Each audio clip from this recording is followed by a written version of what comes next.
First of all, when did your state sign the MOU with the NRHM? The NRHM was implemented in April 2005, and after about 4 months, in August 2005, we signed the Memorandum of Understanding with the Government of India. So why NRHM or National Rural Health Mission is needed in your state? NRHM is a mechanism through which Government of India assists various states.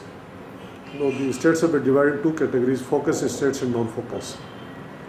Focus states are those who are having very poor health indicators. Punjab is in non-focus states. So Government of India assists us through funding and through manpower, etc. And it is not needed not only for Punjab but for all the states. So what is the NRHM setup of your state in terms of number of ASHA, Rogi Kalyan Samitis, CHC and PHC and IPHS elevated sub-centers? NRHM's basic structure is that it has to be headed by an IS officer, and he has to have exclusive charge of NRHM. Originally, the NRHM used to be headed by Director Health Service, Director Family Welfare as additional charge. But Government of India says that it has to be headed by an IS officer, and he has to be totally dedicated to NRHM. That is the setup at headquarters. Then he looks after the works of Director Family Welfare, then State Program Management Unit at Chandigarh. In districts, we have district program management units, and in blocks, block program management units. And at village level, we have ASAs. We have about 17,000 ASAs. One ASA looks after 1,000 population. And these Rogi Kalyan Samitis, etc., they are part of community monitoring. NRHM has 4 basic important ingredients, and community monitoring is one of them. From village right up to district, at every level there are planning and monitoring committees. Like in village, we have village health and sanitation committee. At block planning and health monitoring committees, then at district health and planning monitoring committees. So these committees are headed by representatives of panchayats, and they comprise of officers of all relevant departments like women and child, water supply and sanitation, rural development, etc. So what is the budget outlay of NRHM in your state? Do you think it is sufficient for your state, district and village health plans? Our budget is only 310 crore this year. Last year it was 250 crore. So they give about, for every 1 lakh population, they give about 1 crore. So Punjab's population is now at present 2.75 crore. So we get about 310 crores. So 1 lakh population, 1 crore. We are non-focus states, so it is less. For focus states like Bihar, Odisha, etc., their outlays are much bigger. So this outlay is certainly not adequate. Tell how Panchayati Raj institutions or PRIs are contributing their roles in implementation of NRHM, and how you're trying to build the capacity among them to take responsibility of managing public health affairs as NRHM desires. I said earlier, community monitoring is a very important component of NRHM. At every level, the work of health department, its employees is supervised by various committees headed by representatives of PRIs. So at village, we have village health and sanitation committee. It is headed by Sarpanch. Our ANM is member secretary. And they get 10,000 rupees every year. Then they also get 10,000 extra for building maintenance, so they can repair, upgrade their buildings. Similarly, at block level, they are given untied funds of 25,000, 50,000 rupees for maintenance of primary health center building, and 1 lakh rupees for Rogi Kalyan Samiti. So every primary health center gets 1.75 lakh every year. And its utilization is supervised, decided by PSC Health and Monitoring Committee. It's also again headed by either the Sarpanch or a member of the block panchayat. So similarly at district level. So at every level our work this financial powers, etc., they've been given to panchayat and their representatives. So they play a very important role. For the training, we engaged State Institute of Rural Development. It is a Institute of Rural Development Department.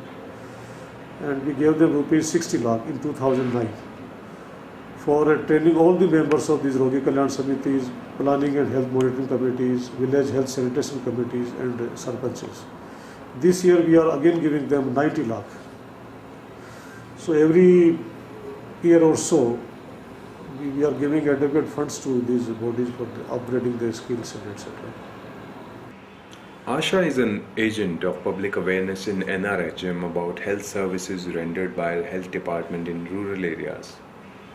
So how Asha workers are doing their roles of bridging communication gap between rural entities and department in your state? ASA is accredited social health activist, and as per guidelines she has to be middle class pass, resident of the same village, and one ASA is assigned population of 1000.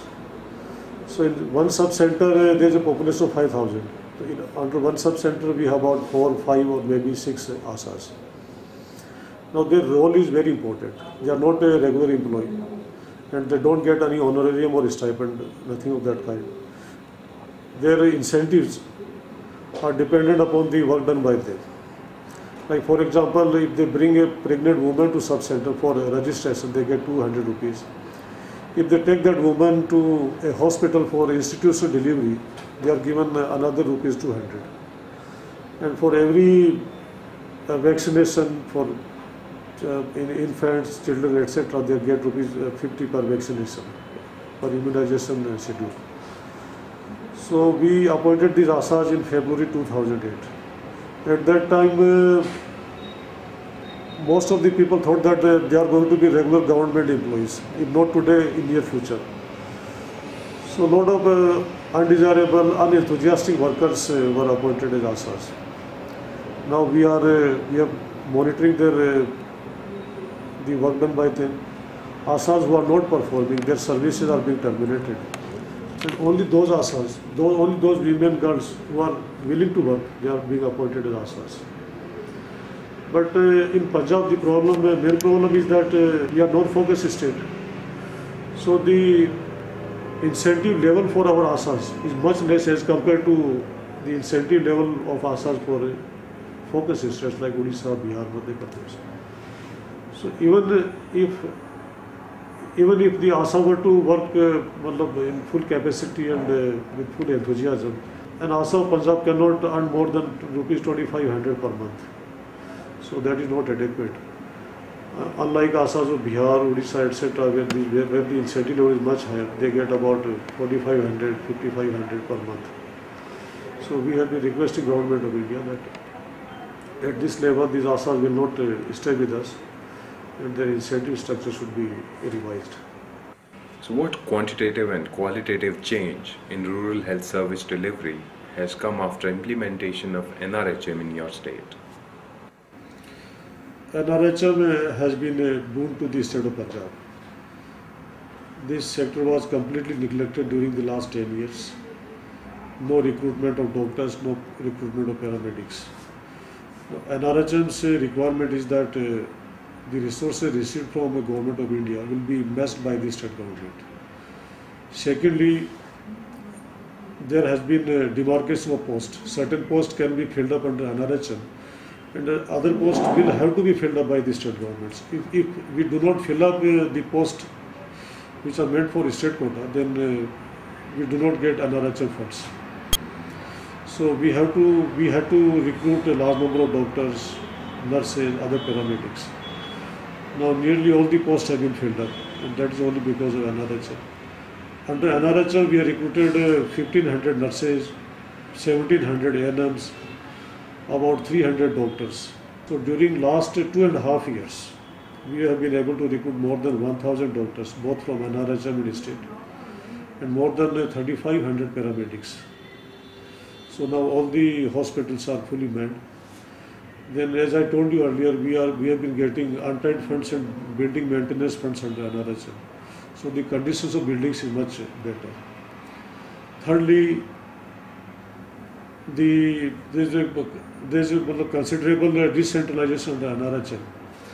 All the funds received from Government of India are sent to districts and blocks, and they can spend according to their desire.